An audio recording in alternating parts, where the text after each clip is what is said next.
You know, some flowers just scream for your attention, right? But others, they have a quieter message. And today, we're going to dive into one of those, the cyclamen. It's a flower with this really profound story to tell, not in its boldness, but in the way it bows. Just look at this. You see how its blossoms don't, stretch out? Instead, they rise up on these delicate little stems and then just sweep back, almost like they're caught in the middle of a bow. It's such a cool paradox, isn't it? It's a kind of beauty that seems to be lifted up through this act of, well, reverence. And that feeling, that sense of reverence, that really sets the tone for everything we're about to get into. This isn't just a botany lesson, not at all. It's really a closer look at a unique design that holds some surprisingly deep parallels for our own lives. So to really understand this flower, we've got to start with its name, because believe it or not, the name holds the key to its whole story. So the name cyclamen actually comes from the Greek word kyklos, and kyklos means circle. Isn't that interesting? Right from the get-go, this plant is kind of whispering to us about cycles, about wholeness, and this whole idea of coming full circle. Now, this circle reference could point to a couple of things. First, it might be about the rounded tuber, its life source that's hidden down in the earth. Or it could be about the super cool way its seed stems coil down in a perfect circle after the flower is done blooming.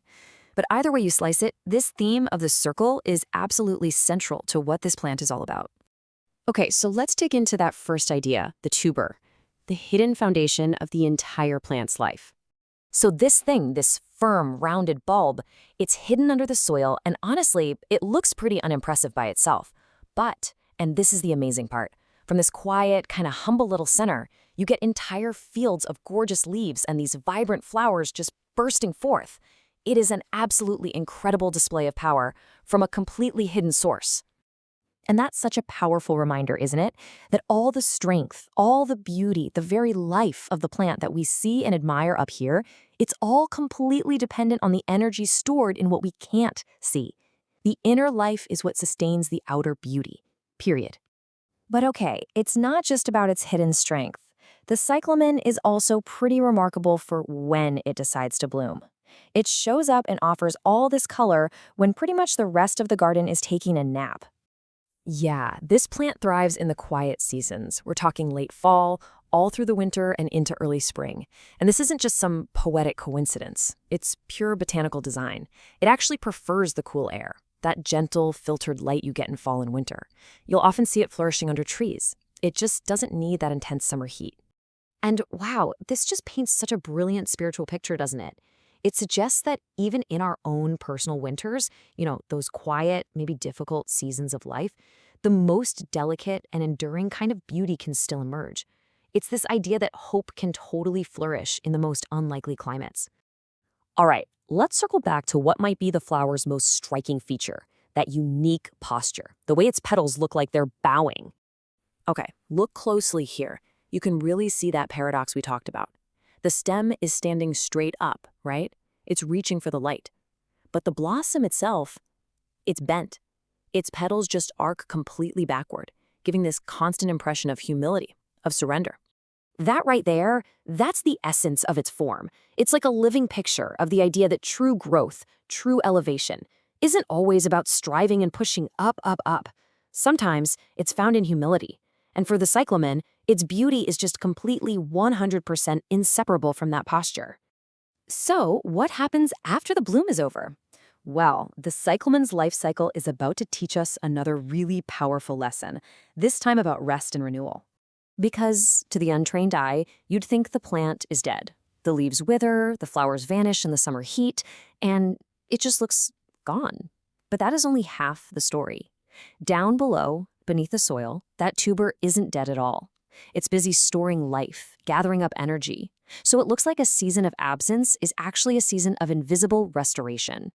And then, get this, there's this incredible final act. After it's done flowering, the stem doesn't just give up and drop its seeds. No way. It actively curls downward, coiling up in that signature circle, and it literally draws the seed capsule right back down to the very soil it came from. The key close, the circle is complete. It's amazing. And, even when it's not blooming, there's still so much beauty to see. The leaves themselves are heart-shaped, and they're often marked with these unique, silvery patterns. They have their own quiet character. It's just a great reminder that even in our ordinary, non-flowering days, there's still design, there's still value.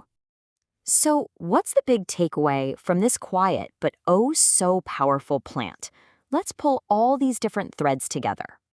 Okay, so the hidden tuber, it reminds us that our inner life is what truly sustains us. The winter bloom shows us that hope can absolutely grow, even in the toughest times. The bowed petals teach that there's real strength in humility. Its dormancy proves that rest isn't failure, it's essential. And its whole life cycle, it shows that everything eventually returns to its source. Literally, every single part has a lesson for us. So this little flower kind of invites us to ask ourselves a few things. In our own lives, in our pursuit of growth, are we striving upward without ever bowing? Are we remembering the importance of humility? And what about when we go through those quiet seasons? Do we immediately see them as defeat, as failure? Or can we learn to trust that they're actually times of preparation, of renewal, just like that tuber resting quietly beneath the soil? And maybe the biggest question of all, can we trust the hidden work? Can we have faith in the growth that we can't even see? Trusting that unseen formation that's happening in the quiet, foundational parts of our lives.